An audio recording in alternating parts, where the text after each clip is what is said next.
Is your debt causing you sleepless nights? Knock your debt out with Debt KO. And your debt won't be the only thing keeping you up at night. Debt KO, free, impartial advice on all your debt.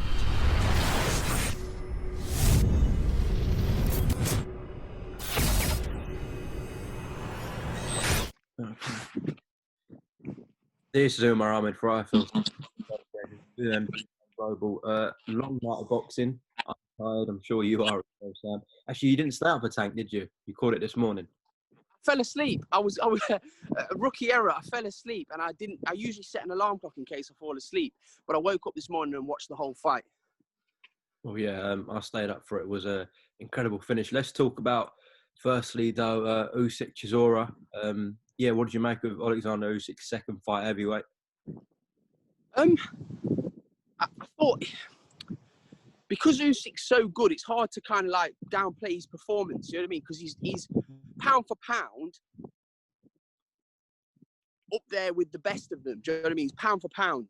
But as a heavyweight, I don't know. Derek showed for me yesterday that he can be beat. Even though I had Usyk winning, I think it's got 117. I scored it 9-3 in Usyk's favour.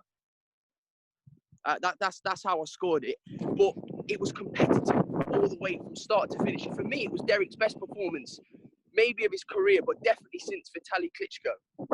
I say that because the guy that he was fighting is so technically better than him.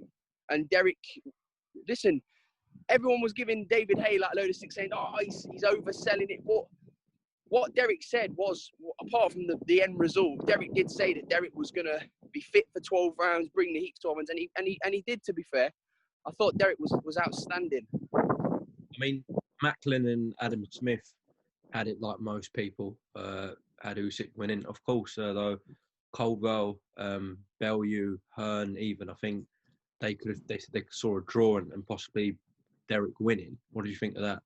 Yeah, no chance. Big respect for Dave Caldwell and for Tony Bellew, but they watched their mate box, didn't they? So it is difficult sometimes, especially when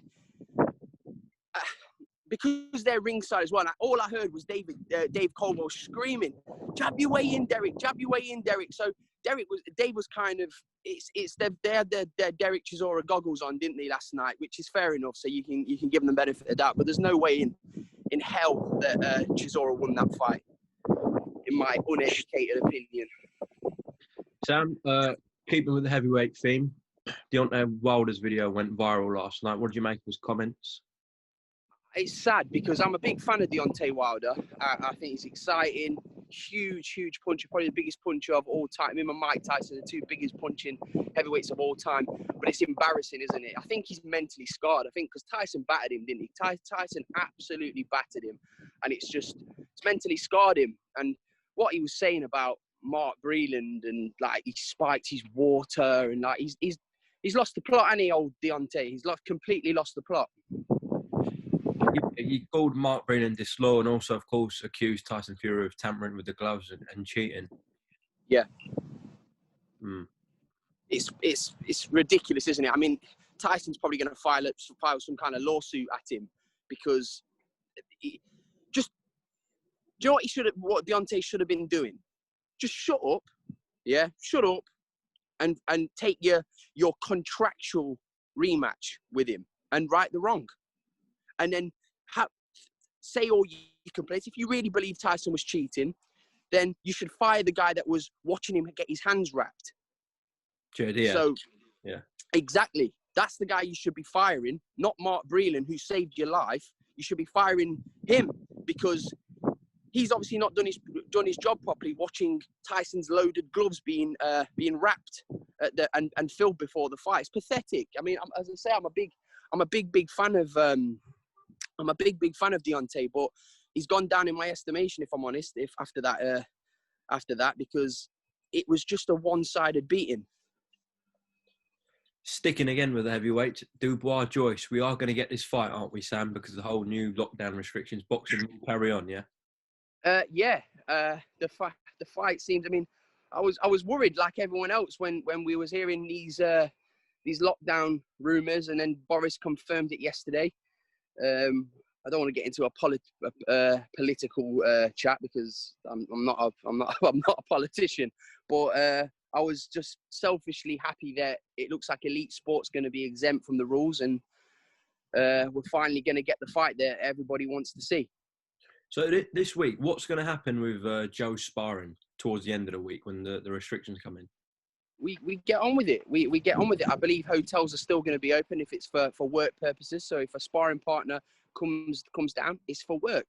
They're a professional athlete. Billy Nelson and Bacoli are coming down from Scotland tomorrow to spar Joe for the week. So it's business as normal. So you've got to follow the guidelines, but we're doing our jobs, and we're everyone's professional. So we get on as normal. We spar in a safe environment. We don't have crowds of people coming in. It's just everyone's professional. Thank God boxing is carrying on in the UK.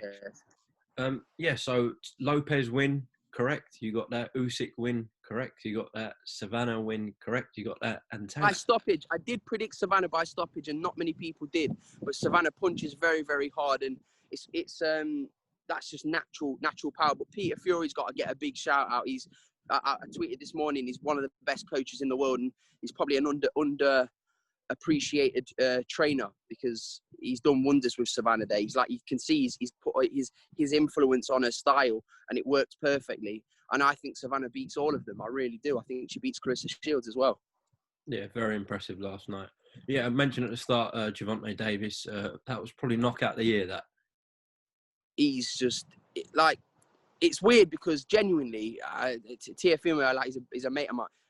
Him and Gervonta Davis are probably two of my favourite fighters in the world. And the thought of them two fighting is just, what a fight that's going to be. What a fight if that's going to be. The boxing public have to get that fight, because what I don't want to see is a Khan Brooks scenario or a Terence Crawford scenario where rival promoters and it doesn't happen.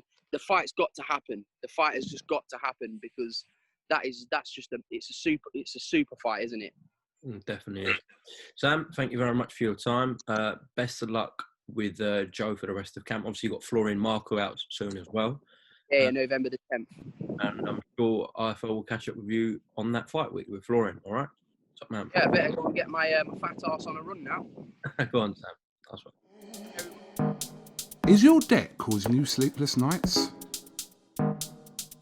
Knock your debt out with Debt KO. And your debt won't be the only thing keeping you up at night. Debt KO, free impartial advice on all your debt.